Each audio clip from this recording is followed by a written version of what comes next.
Welcome to Satsang.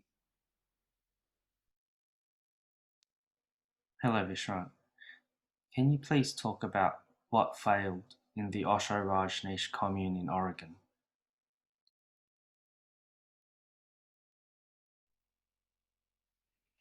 The Oregon commune was absolutely beautiful. So many people putting so much effort into making a beautiful oasis in the middle of a desert. There was politic problems there with the local people that should have been sorted out before moving to Oregon, but trouble began with Sheila and how she decided to control the situation. I personally believe that if there had been maturity involved, there wouldn't have been any of the kind of trouble that occurred, which ended up, tainting Osho, a very beautiful man, tainting his sannyasins, many beautiful people, because a few people were immature. Because mature adults don't do those sort of things. They don't get involved in criminal activity. They don't get involved in hurting other human beings for any reason. Mature adults take care of people. They protect people. You can count on them. You can rely on them. They'll have your back. But what was lacking was a great deal, unfortunately, of maturity, not just at the top level, but the ones surrounding those people as well, because mature adults would not have allowed that to have occurred. So, in teaching spirituality or being involved in spirituality, particularly if you're involved in organizations, maturity and the teachings of maturity are essential. And when I go back through it, I can see that Osho attempted to teach maturity, but it somehow didn't take at the top levels. And that is what I believe pulled the whole thing apart. Immature actions by immature people that involved hurting others. So sad.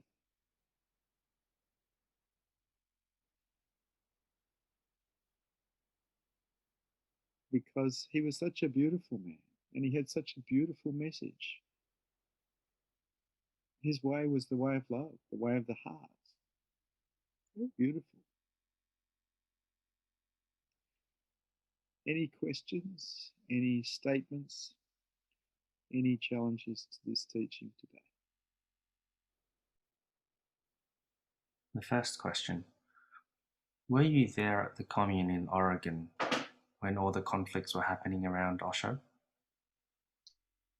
Yeah, I went over. I was in Oregon, yes. I was in America, and I was at the ranch when the trouble was happening, when the National Guard looked like they were coming over the top. I was a sannyasin, and I was also a journalist working for an American company. And I did get to interview Osho during that period, just before he was arrested, and that interview was put across Australia at least. And a lot of it was about what was happening there at the time with Sheila and what had gone down.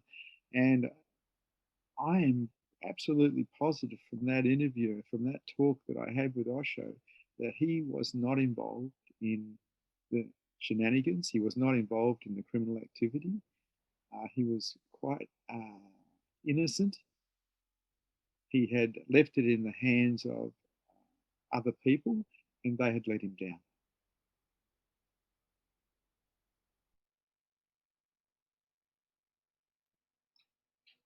What was your role in the commune at the time?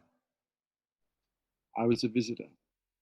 I was actually involved in group therapy. I booked myself into, I think I did about 4 months of groups there just before. And then when Osho was arrested, I stayed for a little bit longer. and then eventually shifted to Canada.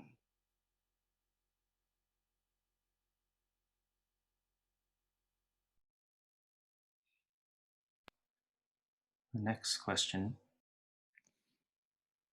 How do you think the tragedy at Oregon could have been dealt with in a better manner? Well, I think the main problem was trying to deal with the locals, the people who lived there, who'd been there before the Rajneesh organisation moved to Oregon. I think town meetings should have been held, and um, conditions and should have been arranged with the locals so they were okay with everything coming in, rather than just lobbing up there and setting up this huge city in the middle of the desert, accommodating 20,000 people or however many people they got there. I think the locals felt like they were overwhelmed. I think a little bit more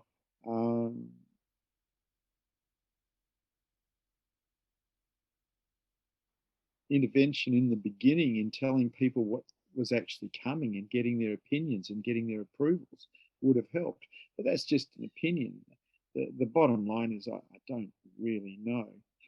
I do know this, though. If mature adults were involved, it would have been a very different setup.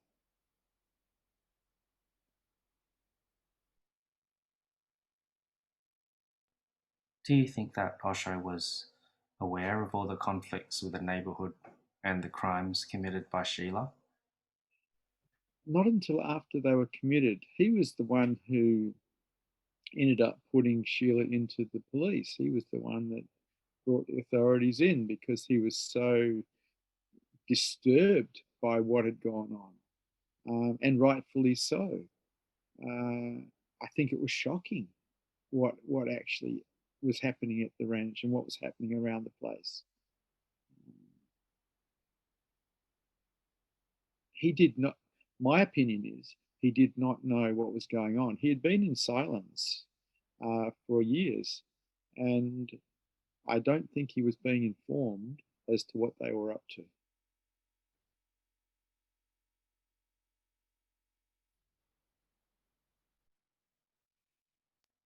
Do you think that Osho lacked management skills as he put Sheila in charge and failed to see that she was untrustworthy?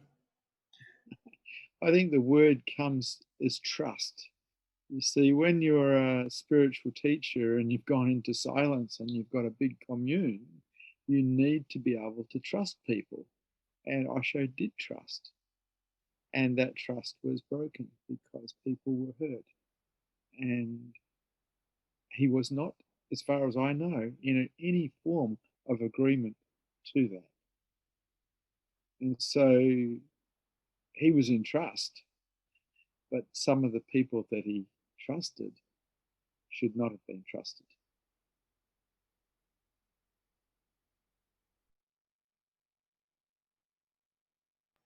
A lot of your teachings to this day are inspired by Osho's teachings, I notice. Do you think it could work for seekers to live in commune like Rajneesh Puram? Heck yeah, as long as there's an awake teacher around. I recall Osho saying very clearly, um, dead, dead teachers don't kick butt. You know, if you want to wake up, go and find someone who's awake. Hang out with them, they'll take you apart, they'll show you the truth of who you really are. People think, oh, it's so nice to be around someone who's awake. That's a bit of a joke. It's not so nice. That the energy is beautiful because the Buddha field is beautiful, but everything that's false is going to get taken apart. Everything that's in all the obstacles that are in the way are going to be examined and removed. And if you're willing, it's relatively hard. If you're unwilling, it's much harder. Because you as an I are false. You as an I are just made up of belief systems, memories, projections forward. Take away your imagination, and you as an I do not exist. But who you really are is always here. This pure awareness that is aware of the mind. Find that. find yourself as everything. Then this thing that calls itself I is seen for what it is, fraudulent, a fake, not real. So who are you really? What are you really? And to live as that, you witness the mind, you find awareness, put awareness on awareness, you find yourself as that. Then there's looking, but there's nobody looking. There's doing, but there's nobody doing. Because the somebody has dropped. It has surrendered unconditionally. This is very nice. And this is what Osho was about. He wanted to create the new man, the Zorba, the Buddha, in the world, but not of the world, celebrating life. But that's a very different way of living in the world, because you're not really thinking much, if at all. The mind has dropped. You're just here, witnessing. Very beautiful. Dancing, celebrating, not living in the future, not living in the past, but being here now. Because awareness is always here now.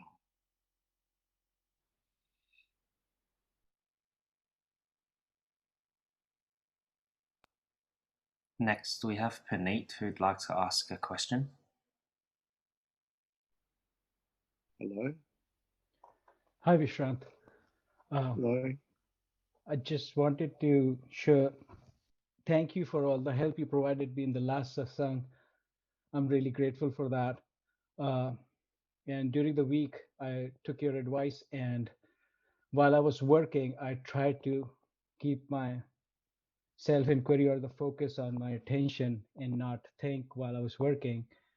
I was not very successful, I would say, throughout it because I kind of drifted into my older patterns. But uh, for the times when I was able to do it, it I thought worked. Uh, uh, so I'm continued doing that.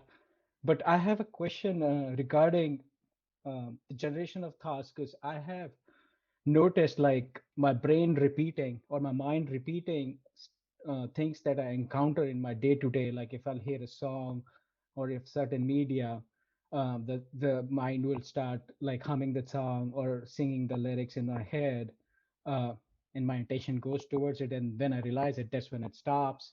So being in the world, like should I try to isolate myself from things that are going around me, or accept it? Like how do I go about it?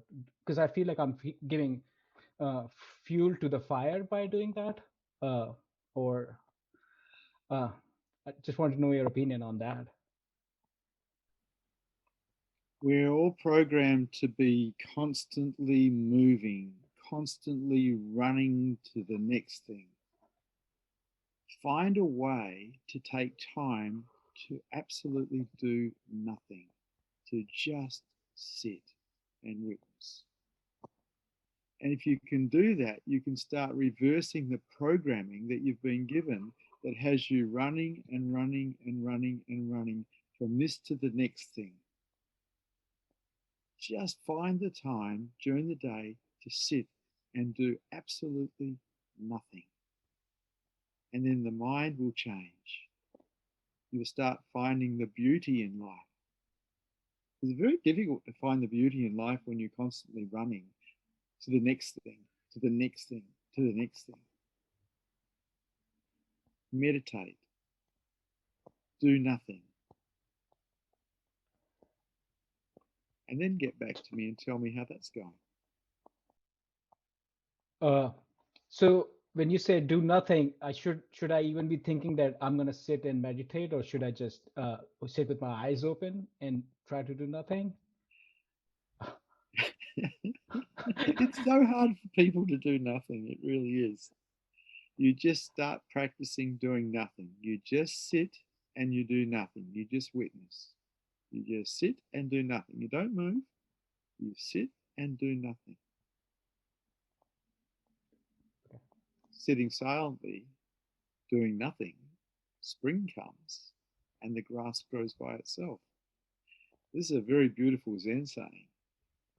But how many people can sit doing nothing?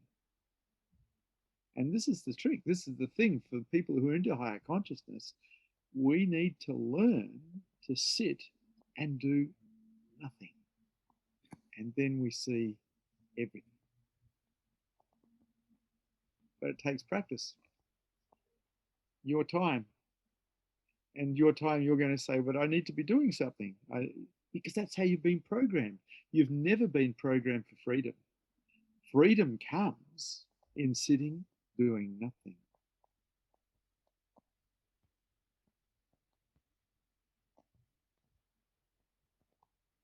Anything else, Pradeep? Uh, yeah. So like not even focusing on the breath or anything. Just sitting, doing nothing. Try that. Got it. Doing Okay, I'll do that. absolutely nothing. Got it. Thank you. Thank you so much. Really Nice to appreciate talk it. to you. Nice to Thanks. talk to you.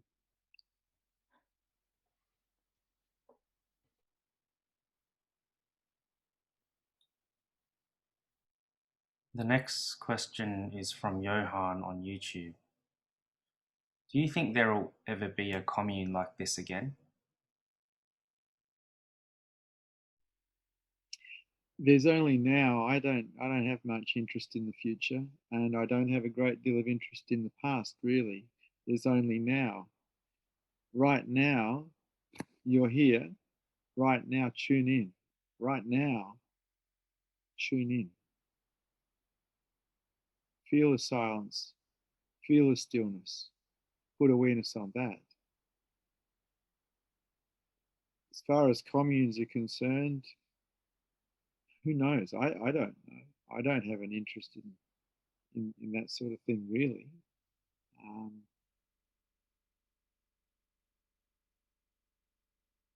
wake up, tune in, self inquire, meditate, practice openness, practice the way of the heart, practice things that are beautiful, practice things that will raise your consciousness levels. If you can find a community of people who are going in the same direction, wow, that's great. If you can't, do it by yourself. It's up to you. Next, we have Tian Akash, who'd like to ask you a question. Yeah.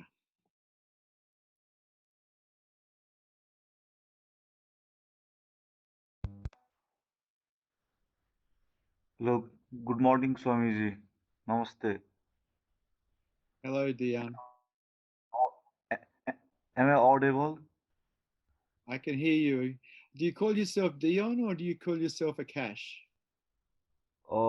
It's Dhyanaka Swamiji, but we only call the Akash part, second part of the sannyas name.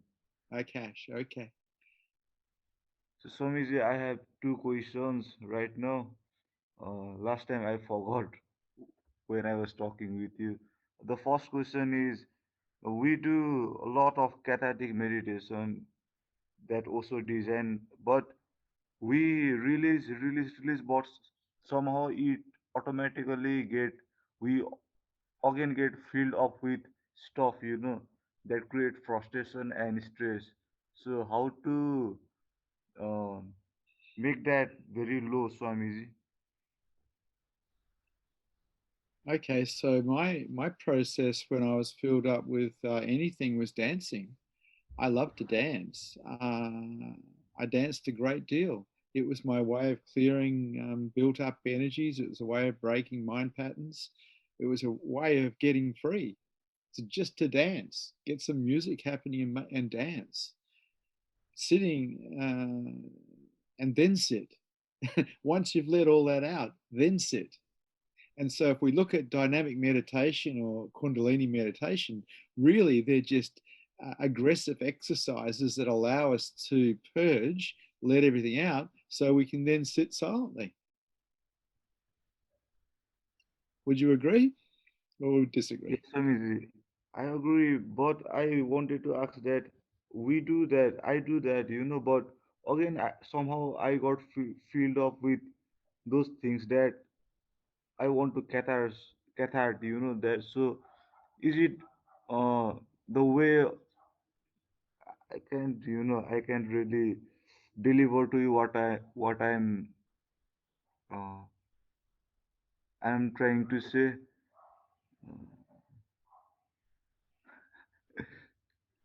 Swamiji, I mean that how to do not get really affected, by things. Is it just becoming aware and watching? Yeah, when you develop the silent witness, you have detachment from everything so you don't get affected by things. That detachment affords that, and that comes through the practice of witnessing the mind. While you're caught in the journey of the mind, its story, its dream, well, everything touches you. But when you have detachment from the mind, because you've been practicing witnessing, things don't touch you the same way because you're detached from it all. But that's because you're witnessing the mind, you're not caught in it, you're not dreaming. Yeah. So, Swamiji, there is next question.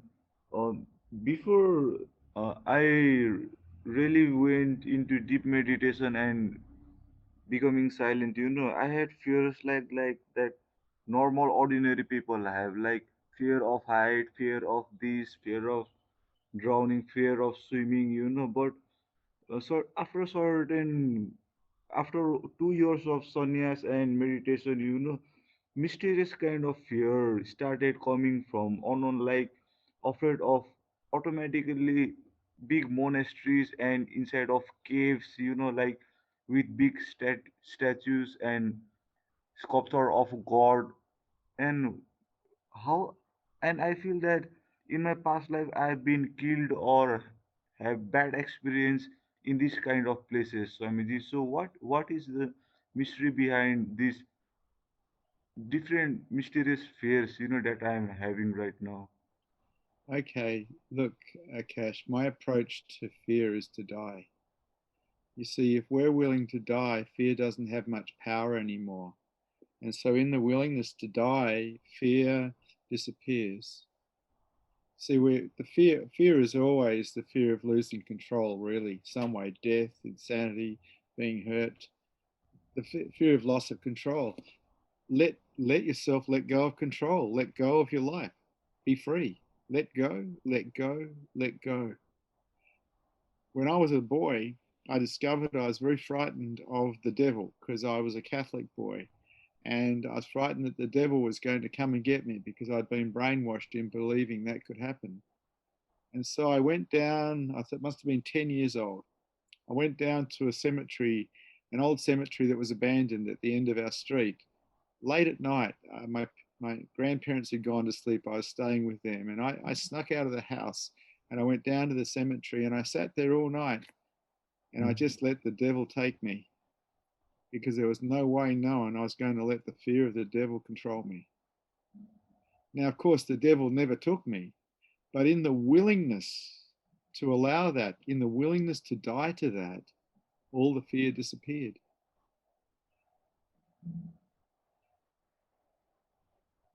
Thank you, Swamiji. Thank you.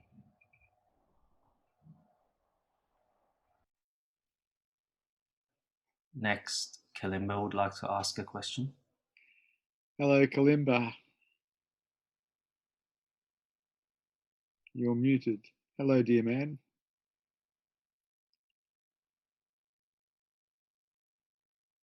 I can't hear you, Kalimba, if you're talking to me. I'm sorry. Hello, can you hear me now? I can indeed. Oh, wow, I pressed the right buttons. I've been having a lot of trouble with my computer one way or another, but today it's working. Oh, good. Touch wood.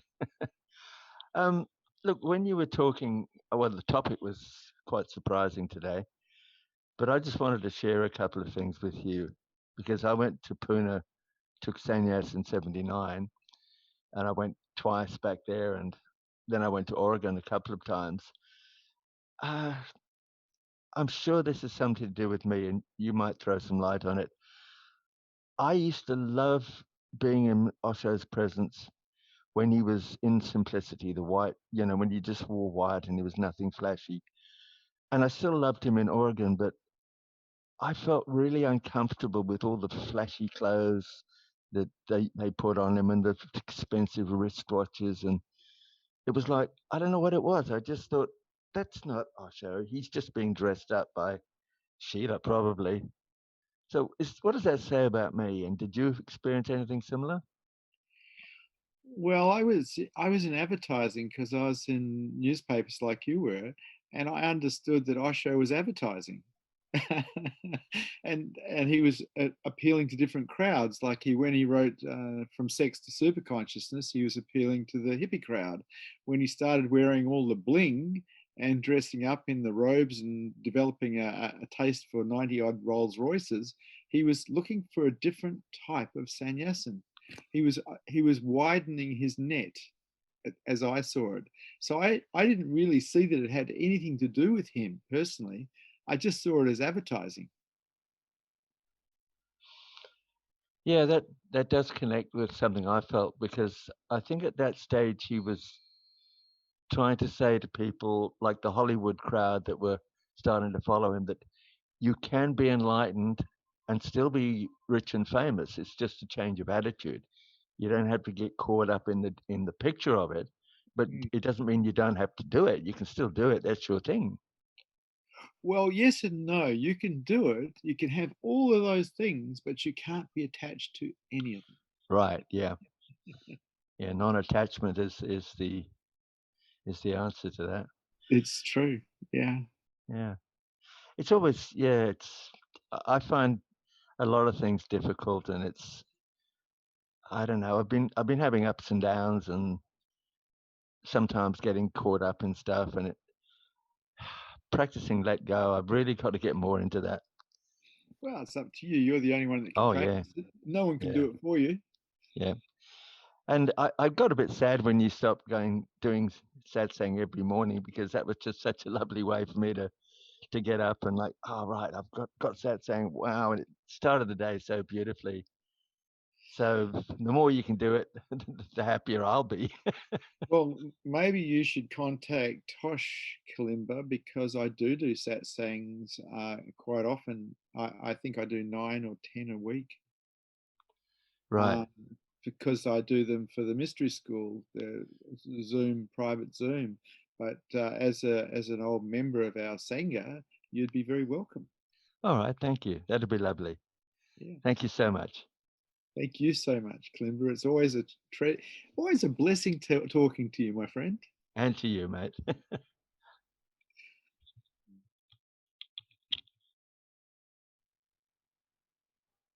next question: do you think that it is beneficial for seekers to be involved with the Osho communes and centres that are around the world now? Look, Osho's message is still alive to this day. It's in his videos, it's in his books, it's in his amazing presence. But I do have one thing that it's like, find someone who's awake, because you cannot get anything better as a seeker than to be around somebody who's actually living and awake. And nothing can replace that. Someone who's living and awake can see you, and they're probably going to tell you what's in your way. You can't fool them because they can see you. My whole thing, well, when Osho died, I loved him so much. When he died, I realized that my chances of awakening in this lifetime were over. And it wasn't until the Advaita Vedanta teachers came along to Perth City, West Australia, some 8 years later, and I lit up in the presence of Isaac Shapiro, who was an Advaita Vedanta teacher and still is, that I realized, heck, there's another opportunity here. There's other people around who are carrying a presence that I can light up in. And when I say light up, finding self as the universe, Satori. And that can occur in the presence of someone who's awake. And if you've done enough work to remove all the programs that are in the way, all the problems, all the obstacles that are in the way, awakening can stay, enlightenment can occur. I don't think there's any substitute for being with someone who is awake.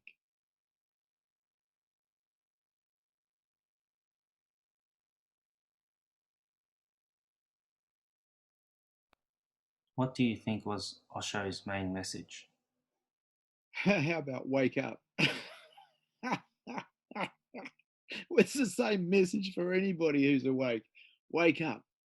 Do everything you can, everything that is possible to facilitate awakening, to facilitate enlightenment, because it is the only freedom. There is no other freedom. Wake up. Know yourself as truth and live as that. That's the best.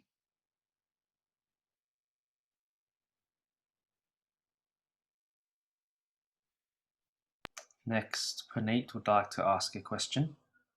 Yes? Hi, Vishrant. So, in the yogic practices, caffeine in any form is supposed to be looked down upon, and they say you should not be taking in caffeine Yep. or tea. Yep. But in Buddhist practices, green tea forms like a part of like a meditation practices. So, Yep. do you think there is an importance of consuming tea before after a meditation practice, or if can be conducive to going into meditation, or one should stay away from caffeine in all forms?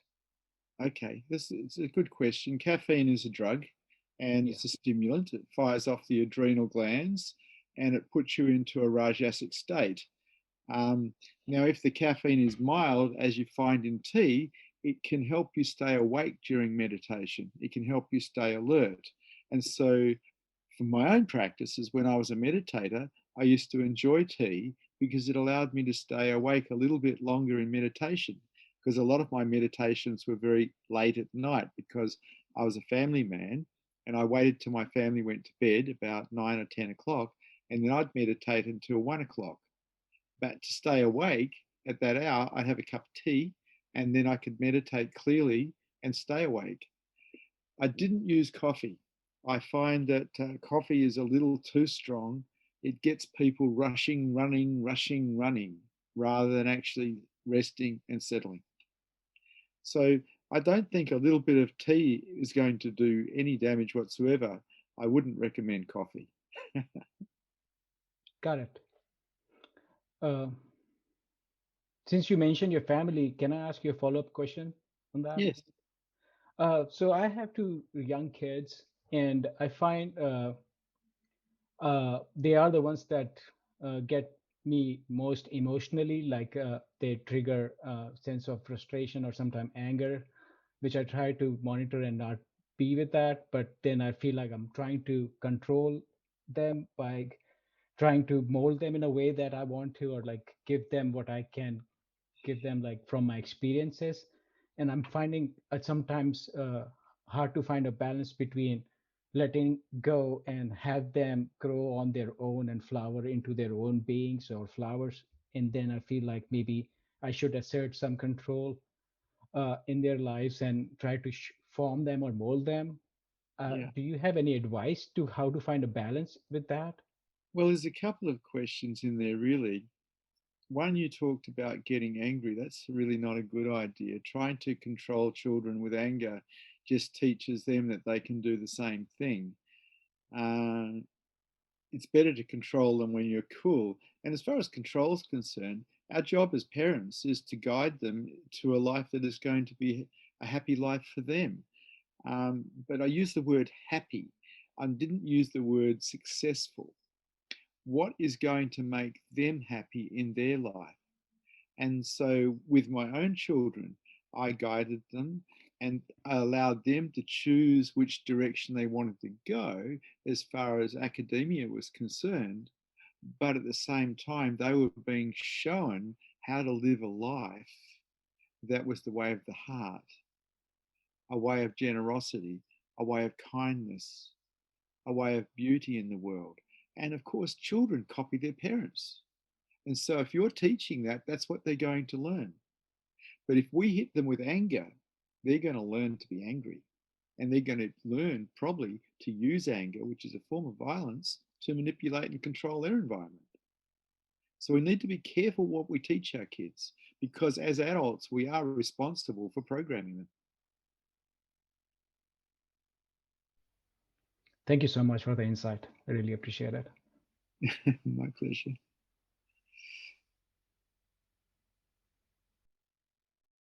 Next, Akash would like to ask a question. You're back again, Akash.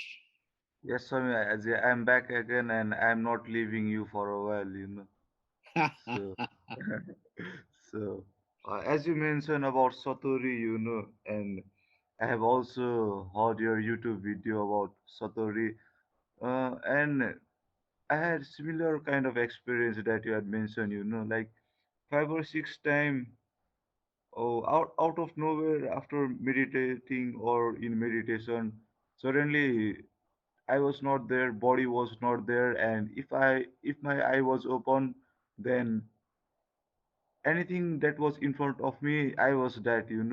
So there was no any separation and no thought, no feeling.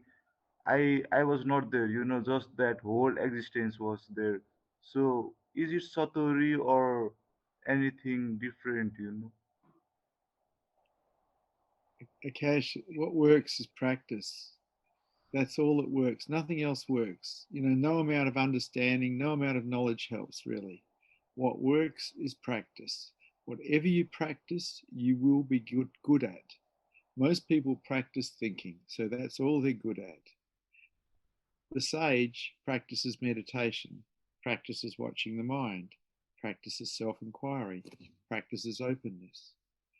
And whatever you practice, you will become good at. You don't want to worry about results. Just keep practicing. Thank you, Swami.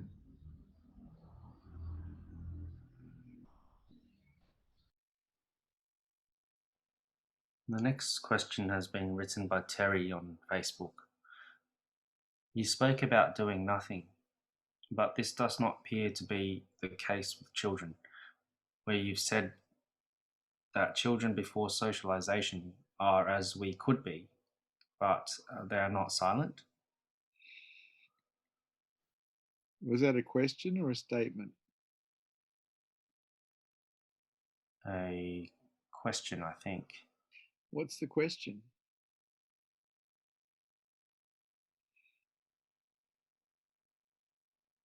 The question is that are children before socialization silent or not? Children silent, not in my experience. No, they're not silent. I mean, when they're babies, they're not thinking. So it takes a while for us to develop a mind that can actually live, that constantly think. I think up until probably the age of 4, to a large degree, we are all living in the moment with our awareness on what is real. And then we go to school and we learn to live in our heads. We learn to live in dreamland. Meditation is how we recover from that. But most people leave school and they're living in their heads because they spent 12 years in their heads trying to pass exams. But meditation gives us this opportunity to reclaim reality, because the moment out here is real. What we're thinking is not real. So meditate. Get back to reality. Reclaim reality from the dream that you're lost in. Get out of the matrix of your mind and be here. And then turn awareness back to itself.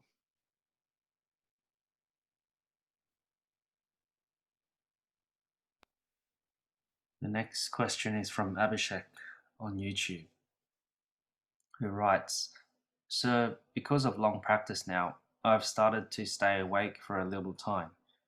But when I have no work to do, it's super boring. I don't know what to do.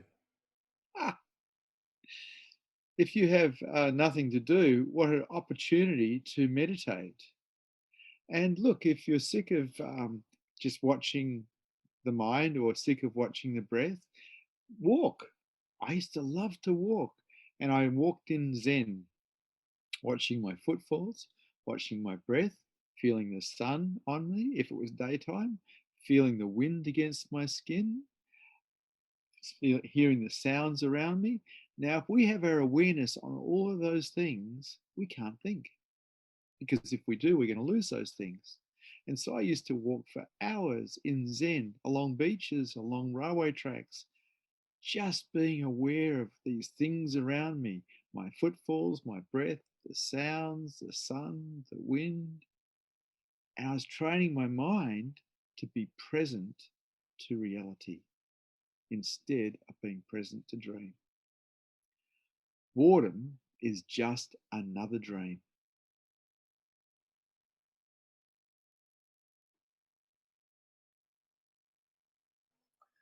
Next question is from a YouTube viewer.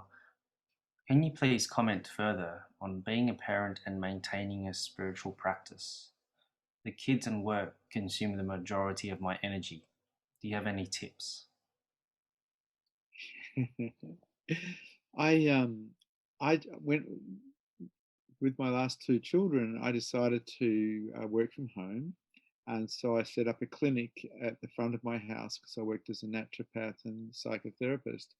And my wife homeschooled my children because we didn't feel we wanted them to get brainwashed at school. And so I spent a lot of time with my kids, and I spent a lot of time with my partner. But at the same time, I was very practiced at being present. I wasn't interested in living in my head. And so if you have a practice of meditation, in other words, a practice of being with what is real, your whole life changes. You can use anything. You can use anything to actually bring your awareness back to what is real. The only thing that's not real is what you think. Keep away from your thoughts and stay with what's real. Be with the kids, be with the sky, be with the earth, be with the walls, be with the plants, be with the animals. Just keep away from your mind. It's beautiful. Reclaiming reality and starting to live here instead of here is beautiful. It's the way to higher consciousness. And that's up to you. I was a family man. I did all my practices while managing a family and managing a business. I wasn't in a monastery. I wasn't in an ashram. I did it all while at home. It's up to you. What do you practice?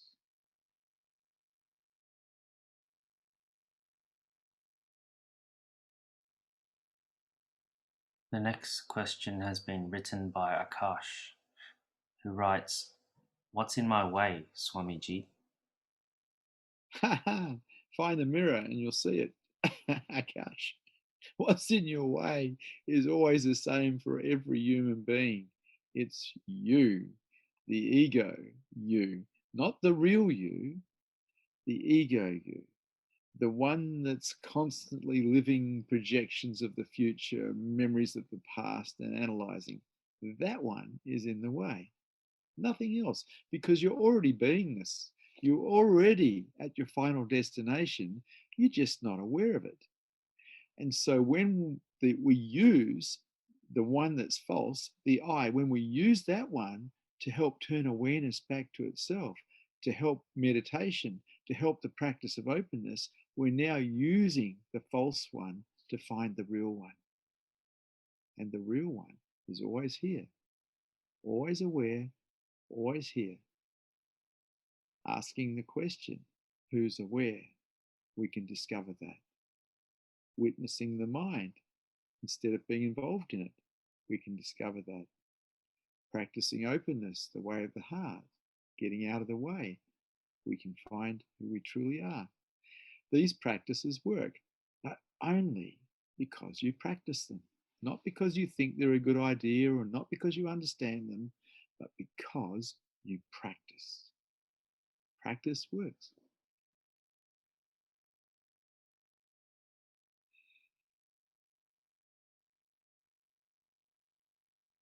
The next question is from Abhishek on YouTube.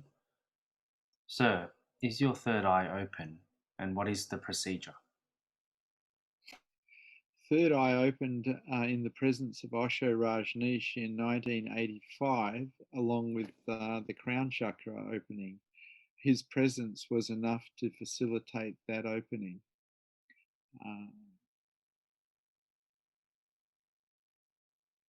The best way to open your third eye and crown is to go hang out with someone who has the third eye and crown open.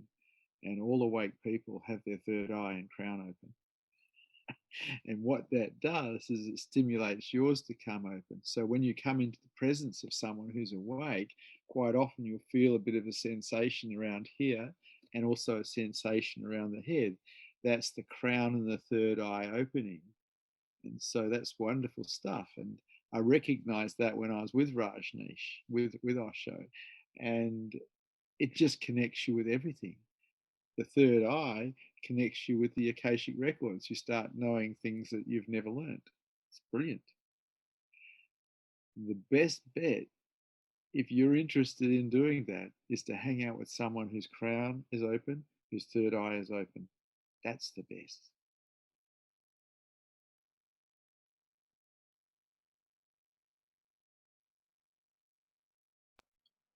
The next question. Do you think many sannyasins gained higher consciousness from being in the commune? I don't know. The thing is, I never really got involved so much with the commune for the people. I was in love with Osho. I was in love with his teachings. I was in love with his presence. I was involved with the sannyasins and I enjoyed their company, but I had this deal with Osho. He was the beloved. And in that love affair, I learned how to surrender. I learned how to accept life. It's beautiful. As far as his people are concerned and their consciousness levels, well, Osho was trying to help everyone raise their consciousness levels. But of course, that's up to the individual. What do you do? What do you practice? All those people who just went along and got high on his energy and just collected knowledge probably failed, because no amount of knowledge raises your consciousness levels. And getting stoned on the energy field of a Buddha doesn't necessarily raise your consciousness levels either. You, as an individual, have to learn to get out of the way. You have to undo all the obstacles. You have to prepare the mind. You have to self-inquire. You have to meditate. You have to practice openness to support heart. It's up to you.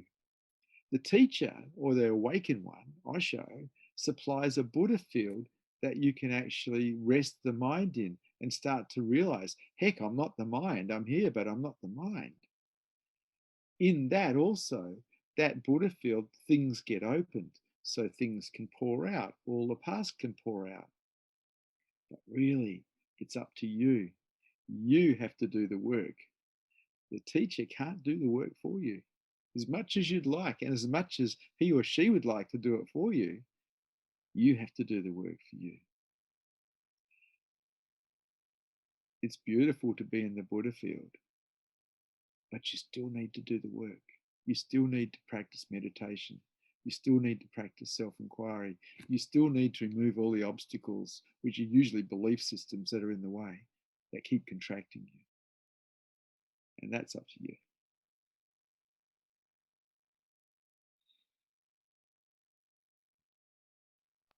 The next question is from Henry on YouTube, who asks, is enlightenment rare, and if so, why? Yes, Henry, it's rare. And it's rare because it's against nature. It is natural for us to live as an ego until we die. It is natural for us to survive because our primal imperative as a human being is to survive.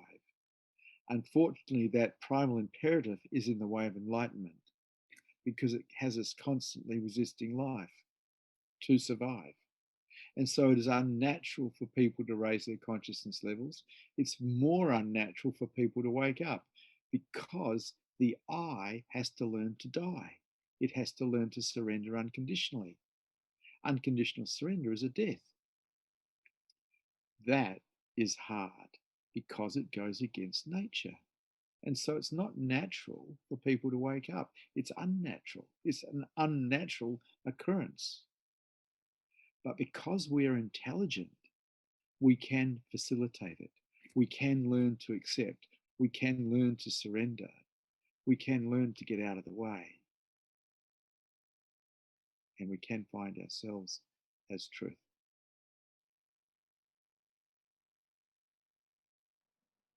The next question from a YouTube viewer.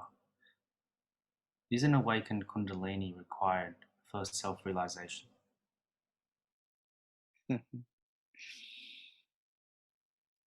Not in my experience.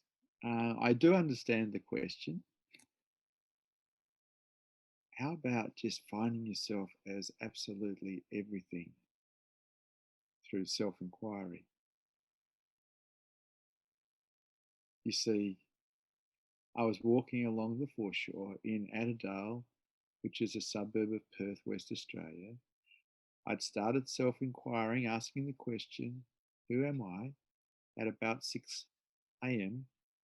At 10 a.m., while still asking the question and answering it and letting it go. In 1987, I found myself as the universe. No Kundalini, just the universe. Every particle in it, and every particle was love. Self-inquiry works. As far as the Kundalini is concerned, maybe. That's a way, I'm sure. But it wasn't my way.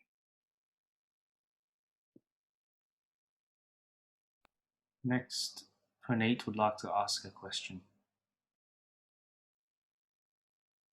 Hello. Hi, Vishrant. I was just wondering if you have any opinion on how or if riding a motorcycle can be turned into like a practice like walking in Zen or Absolutely. Good question. It's one of the reasons I got a motorbike. I've been riding motorbikes since I was a teenager. If you're on a motorbike, you have to be present. You can't be dreaming, because if you dream, you'll die. And so riding a motorbike, particularly around the city, is great for present moment awareness.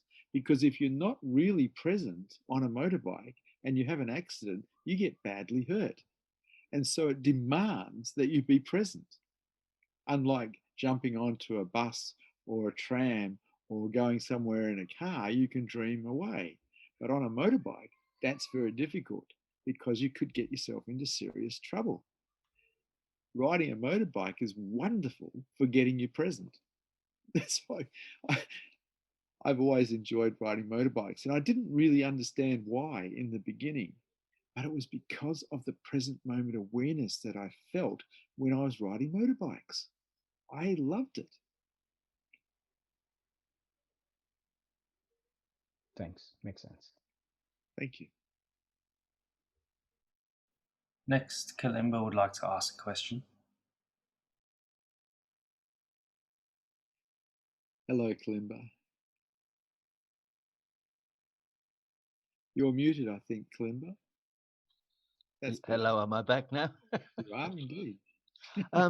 Just two things that came up for me. One was when I was in Oregon, Osho in Discourse said, I won't put the accent on, which I normally do, that apparently somebody had defaced the sign outside Rajneesh Commune saying, abandon hope, all ye who enter here.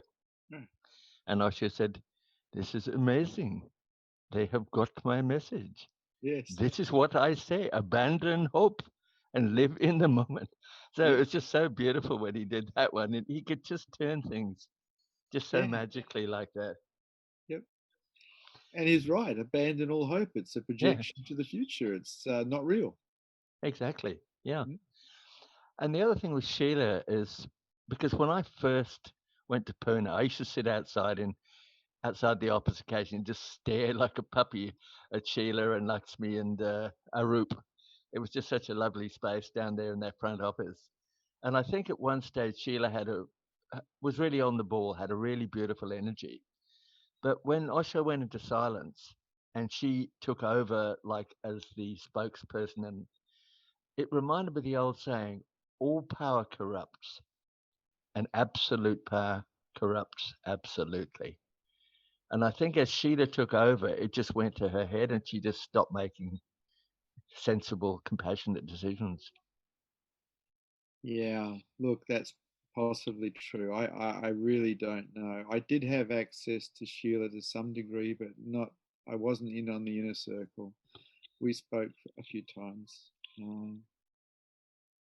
Such a shame, you know, such a shame that things went down the way they were, because the ranch was really lovely. It was a real nice place to go and do groups and hang out with other people who like to dance and celebrate life. Yeah, it was magical, wasn't it? It was absolutely magical. It was a magical place. Yeah. And when that Netflix series, like Wild Wild Country, I watched and I got a lot out of it. And one of the things that sort of tuned into me was the right wing thinking Oregonians and Americans who talk about freedom of religion, but actually it's got to be freedom of their religion.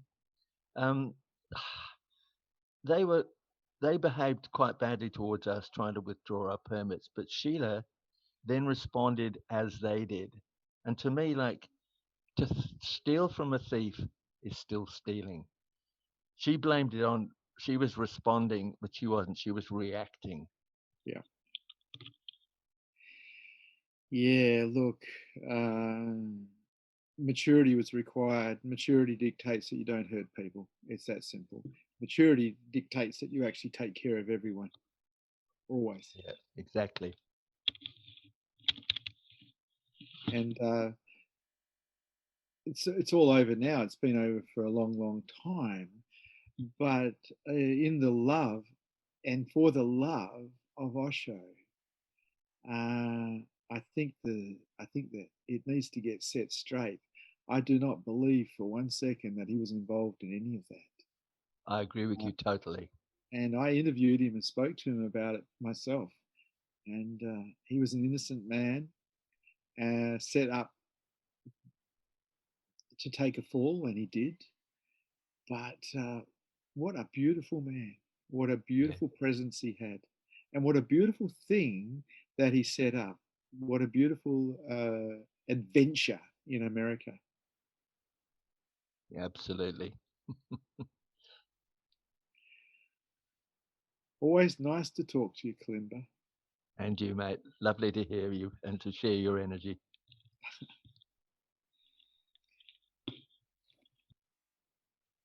Thank you for Satsang. Good to see you, brave hearts, here today.